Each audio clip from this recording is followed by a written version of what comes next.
Barstool Mintzy. This is a great subject to bring you in on. First off, thank you for joining us, my friend. Excited to have you here. When you look at the ACC, you look at SMU, you look at what Pitt just did. Obviously, everybody's talking about Clemson. Everybody's going to talk about Miami. But when you look around this league, I mean, there's some interesting storylines kind of moving forward between the ACC or the Big 12. Which conference do you think is likely to get at least 2 teams in the playoff?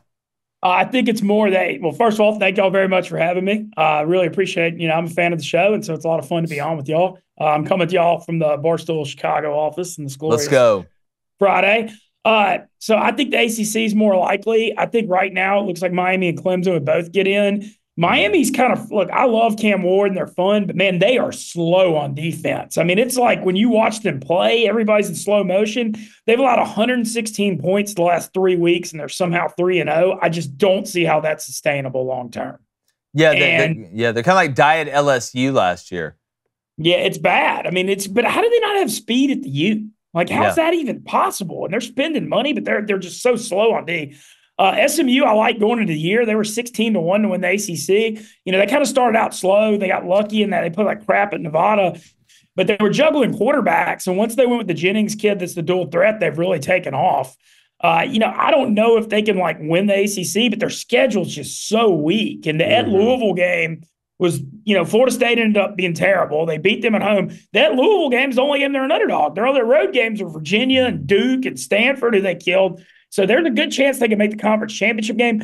I actually think Duke might fight them this week, though, because we've seen this thing in college football. Man, these home underdogs are just barking right now. I mean, all these like double-digit dogs are fighting because there's so much parity in the sport. I know Manny Diaz, the defense is pretty good. Malik Murphy can throw a good deep ball, but their offense is like a little inconsistent. But I can see Duke. I'm not saying they can win, but I think they can fight. Well, Duke can muck the game up. And, SMU wants to go fast. They want to spread the ball around. And Duke, they're kind of like a spider that they catch you in the web and just make you play that way for 4 quarters. But now that Kennesaw State, all right, Mintzy, you're like me. You love looking at some of the group of 5 as well. But when you look around now that Kennesaw State beat Liberty, pretty much knocking Liberty out of the hunt to be that group of 5 representative, who do you think? I know Boise State plays UNLV tonight. But when you look around, Army, Navy, Memphis, Tulane, some of these other teams, who do you think is the best group of 5 team in the country right now?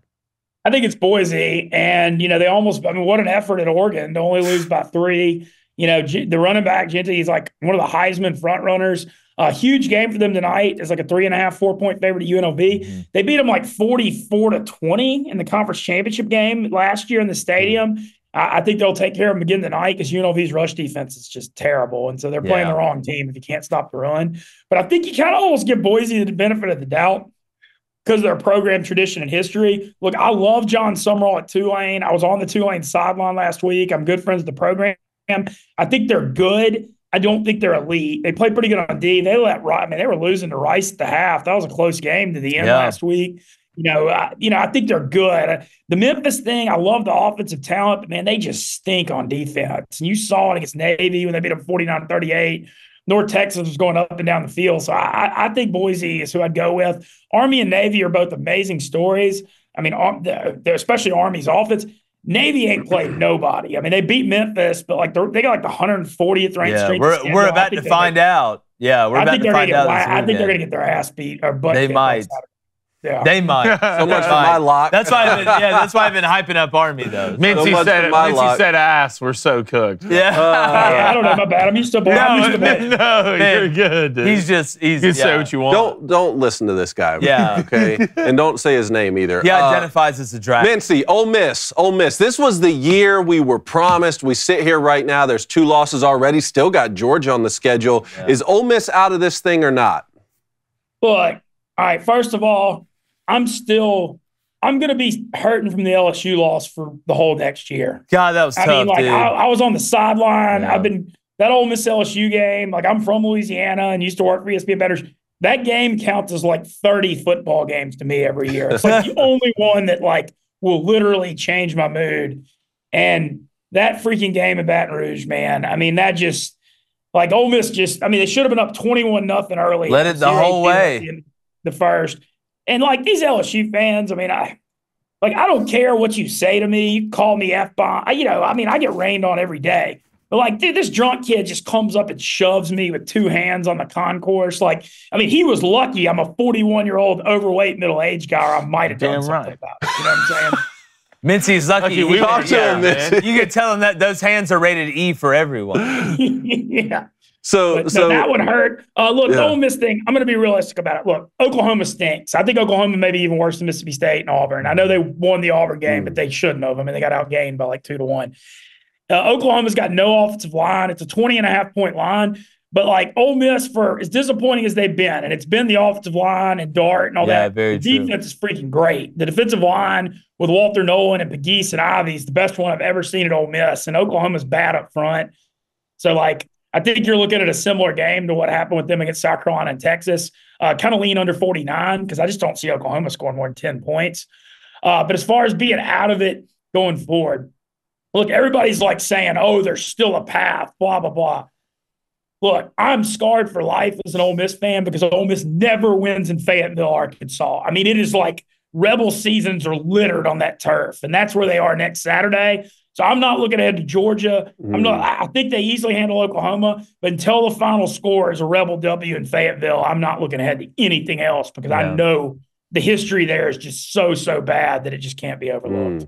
That's good insight. Too gets them in. Well, Mitch, couple of lines I want to look at here, and you're the man I want to talk to. What's our thoughts on Vanderbilt plus 18.5 at home versus Texas? This is one of those games to me, either Vanderbilt wins or they get their ass kicked. Well, so this one's fascinating to me. Okay, a couple things about it. First of all, I have a theory on college football that I'd like to y'all probably already know too, but I don't think people are talking about this enough. The game has changed with underdogs and upsets because the clock runs on first downs now. Yep. So like we used to deal with, until that rule got changed last year, you had these 4.5 and 5 hour games where teams would run 90 plays, and the teams like Vandy that would fall, don't have enough depth the last 3 or 4 quarters. Well, now you see a team like Vandy, and you saw Boston College do this early in the year. Vandy huddles, they don't go at tempo, and they pick up every 3rd and 4. And they shorten these games. And by shortening the games and having 2 or 3 less possessions each, you could pull off way, way more upsets. And I feel like people aren't talking about that enough because it really is a thing. And when you look at Vandy, the only thing that concerns me about this, everybody's going against Texas this week because we all saw what happened against Georgia. Vandy's like a very obvious home dog pick. And a lot of times these upsets are like not the obvious ones. You kind of see what people aren't. Yeah. However, I love what you said. Texas is either going to kill them or Vandy could win. I'm still taking Vandy 7-1 money line, and if they get beat 49-3, I don't even care because it's 7-1. Let go and let go. Good value. Good value. I agree. I love it. Another one right now I'm looking at, and the spread's kind of worrisome to me. I don't fully understand it, and I like the over. The Illinois-Oregon game. Illinois is coming in. I believe the spread started at 24.5 or 25.5. It's already bet down to 21.5, and I'm seeing some places it's at 20.5. 5-1 Illinois team. Pretty talented on offense, seeing their moments on defense stand up. Do you like Illinois in this game, or do you like an Oregon cover? I mean, I'm Illinois or nothing just because it's such a big line. But, man, I just hate messing with Oregon out there on that trip. Like, they're just when they're at home, it's a different deal. And Oregon's defensive line, I mean, you got to give Dan Lanning credit. You think about Oregon historically, and you're thinking about Chip Kelly and the spread and all that stuff.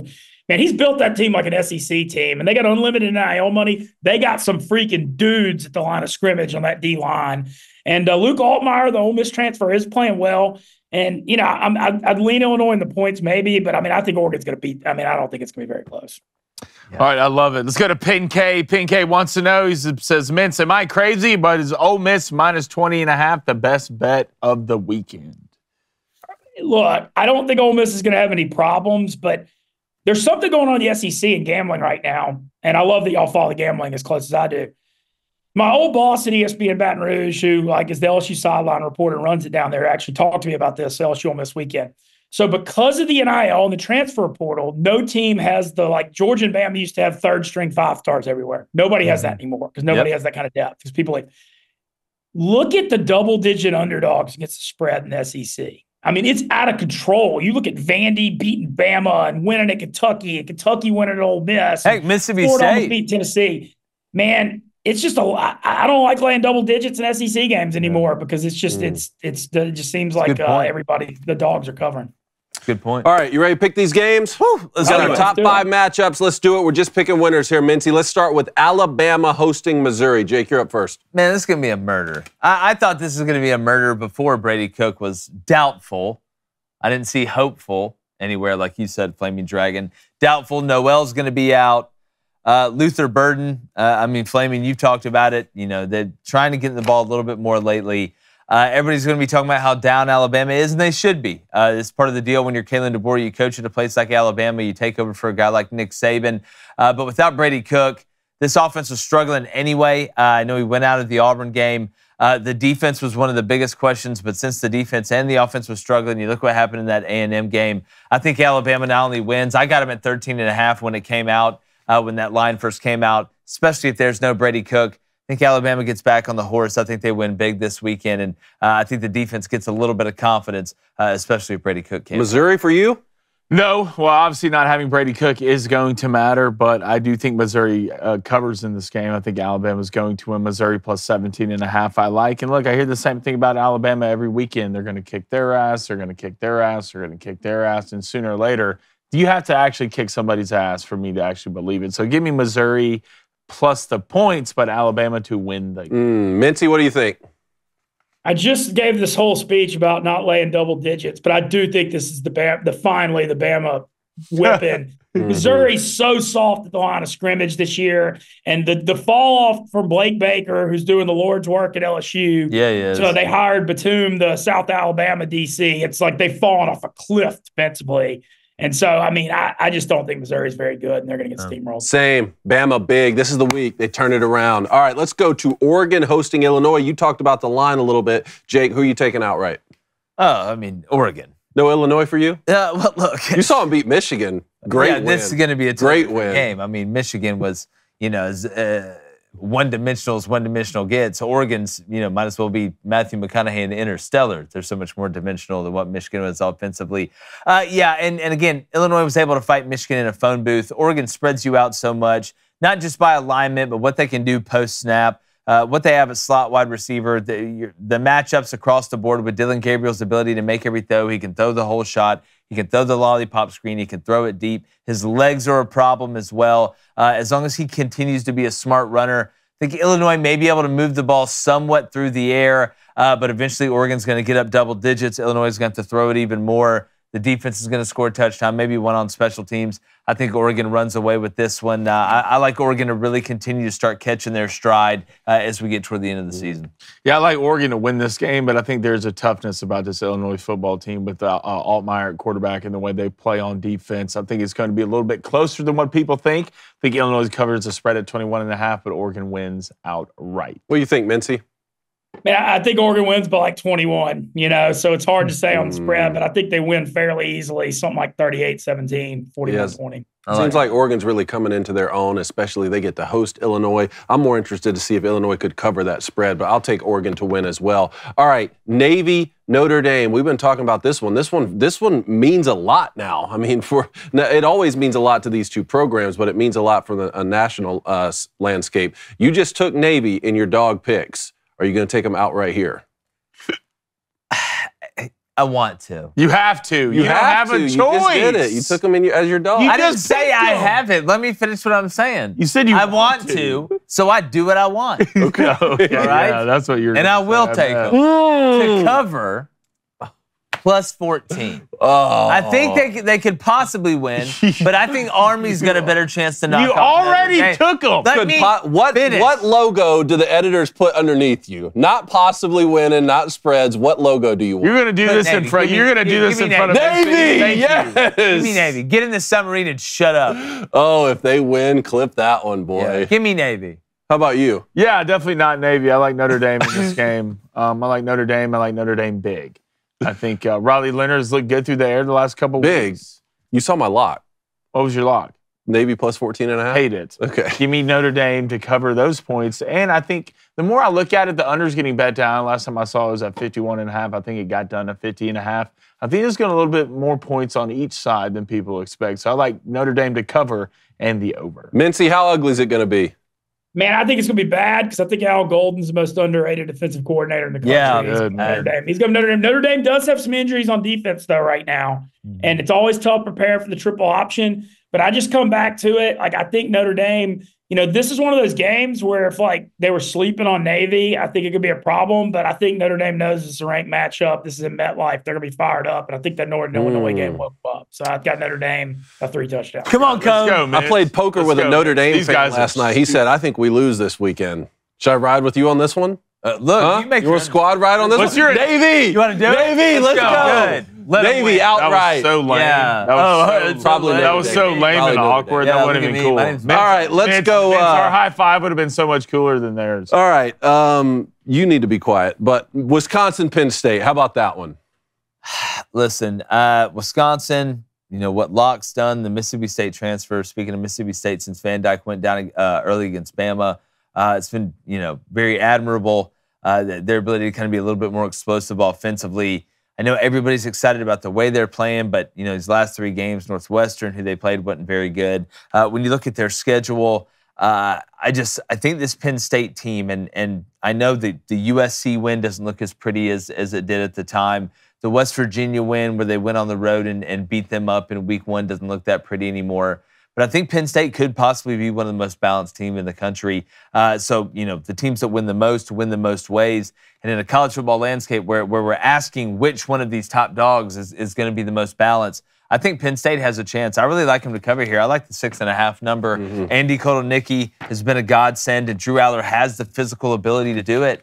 And they put those two things together, and they're kind of a little bit of a differently dangerous. Sneaky football game. This one right here, Wisconsin, Penn State. Not enough people are talking about it. Spread sitting at 6.5. We're talking about it. Penn State snuck one out against USC, which it was on the road. You traveled across the country. It was a tough win. I will give you that. I think Wisconsin plays well in this game. I think it comes down to a last-second field goal, a last-second Penn State play, and I think they make it. Give me Penn State to win, but Wisconsin to cover. Mintzy? Man, you just took the words right out of my mouth. I feel like I see an exact future of Penn State winning this game by field goal. I think that the atmosphere will keep Wisconsin in it. I do agree Penn State is balanced. The OC hire is very underrated. I think that the Kansas OC has been great.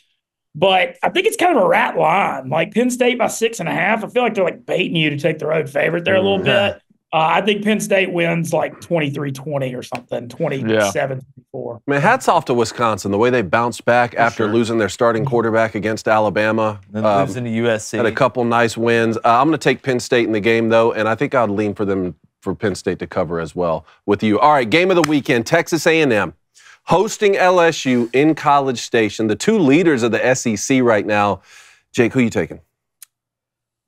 To me, I think I feel like this has been the hardest game to pick of any of the game of the weeks that we've picked. Not because these are the 2 best teams in the country. I think you make an argument they're playing kind of like that. But there's a lot of similarities between them when you look at them. Even Connor Wegman and Nussmeier, to a certain extent, in the way that they play. They're both athletic enough to extend drives. 3rd and 5 is not there, be able to take off and get 6 yards. The RPO is not just a decoy. It can be taken seriously, whether it's at the goal line or whether it's in between the 20s. And I've bet against LSU twice and been wrong. And I know they're begging me to not take them to win this weekend, to continue that just like they did Arkansas last week. So I'm taking Texas A&M. All right, I think we're going to get more of the Connor Wegman we saw against Missouri than the one that we've seen against Mississippi State and then Notre Dame at the beginning of the year. I think Kyle Field, the home field advantage, not that LSU is going to be shocked by loud noises. I think they're going to get a couple turnovers. This game's going to come down to who can run the ball and who can't. It's going to set up everything else. And I think A&M's going to find a way to run it a little bit better, even though I know they're a little bit beat up on the offensive line. And LSU is still damn good on the offensive line. I know they're better pass blockers than they are run blockers, at least to this point. But give me A&M. I think Texas A&M wins by field goal. Kyle Field, boys, Kyle Field. A&M, LSU, 6:30. Doesn't get bigger than this. We've all sat on this stage and picked against LSU every week. Every week, I feel like every big game we've picked against LSU, and I'm not doing it again this week. I think LSU has proved to me in big moments and big games that they can get it done even when they're behind. There's still, with the way A&M's been playing the last couple of weeks, there's quarterback questions. And I wouldn't be surprised if something does go wrong. If we see Marzel's, their backup Reed in this game, yeah. But I like LSU. I like Nussmeier. I like Kyron Lacey. I like their running back, what they're starting to become. And the defense is what's the biggest star of LSU. Has been surprising everybody. So I think the LSU defense is what actually gets it done in the long run. So give me the Tigers. But, God, extremely close. Mintzy? I agree with, this is the hardest game. It's A&M. It opened at 2.5. Now it's down to A&M by 1. Home teams won like the last 6 in the series. And this is also LSU's 3rd tough game in a row, including back-to-back road games. Having said all that, I don't believe in Connor Wegman.